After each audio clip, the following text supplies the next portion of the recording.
কয়েকজন সাহাবীর জীবনী শুনাই। আবু মাহজুরা রাদিয়াল্লাহু তাআলা আনহু, মক্কার মুয়াজ্জিন, আগে ছিল মুশরিক, পরে হইছে মুমিন। উনি কিভাবে মুমিন হইলেন এই ঘটনাটা একটু আপনাদের শোনাতে চাই।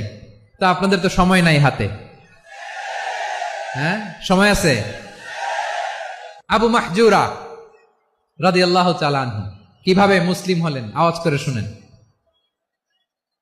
হুনাইনের যুদ্ধ ৮ম হিজরি, বিষ্ণু ঈসা ইসলাম হুনাইনের যুদ্ধ শেষে ফিরতেছেন।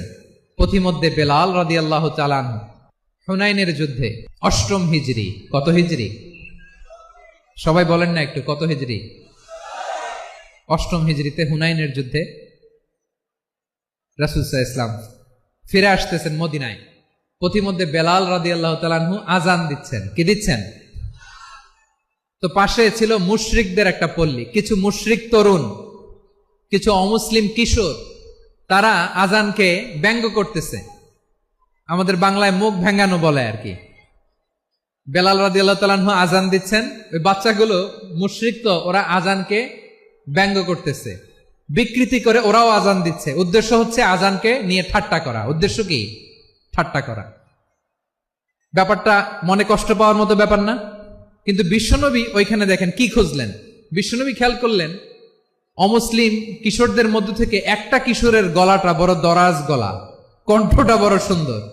খেয়াল করে দেখলেন যে কিছু কিশোর বেলালের আজানকে ব্যঙ্গ করে, বিকৃতি করে, কিন্তু একজনের কণ্ঠ দেখতে পাচ্ছেন না এত দূরে, কিন্তু কণ্ঠটা বড় সুন্দর, দরাজ গলা। বিশ্বনবী সাহাবীদেরকে বললেন, ধরো এগুলারে, ধরো। সবগুলারে ধরে বিশ্বনবী সামনে আনা হলো। ওরা হাঁটু গেড়ে বসলো। বিশ্বনবী বললেন, তোমাদের মধ্যে কে যেন ব্যঙ্গ করে আজান দিচ্ছিল, তার গলাটা বড় উঁচু, গলার বেসটা বড় মজবুত, মেলোডিয়াস, সুমধুর কণ্ঠ। কে? আবু মাহজুরা বলে, আমার বন্ধুরা সবাই আমার দিকে আঙ্গুল দেখায়, আমি পড়ে গেছি বিপদে। রাসূল সাল্লাল্লাহু আলাইহি ওয়াসাল্লাম বাকি অমুসলিম তরুণদেরকে ছেড়ে দিলেন, বললেন তোমরা যাও। এবার আবু মাহজুরারে পাইছে। আবু মাহজুরার চুলের মধ্যে হাত দিলেন বিশ্বনবী, মাথায় হাত দিয়ে বললেন, এবার আজান দাও দেখি। আবু মাহজুরা বলে, আমি তো আজান দিতে জানি না, কারণ আমি তো বেলালেরটা শুইনা দিছি, আমার তো মুখস্থ নাই, আমি তো আজান দিতে জানি না। বিষ্ণু বললেন, জানো না? তাহলে আসো, আমি তোমারে শিখাই দেই। সুবহানাল্লাহ পড়েন। আবু মাহজুরা হাঁটু গেড়ে বসে, বিশ্বনবীর মোবারক হাত আবু মাহজুরার চুলের মধ্যে। বিশ্বনবী আজানের মুআল্লিম আবু মাহজুরাকে বলতেছে, ঠিক আছে তোমারে শিখাই দিচ্ছি, আমি যা যা বলবো আমার সাথে সাথে বলো, পারবা? আবু মাহজুরা বলে, পারবো।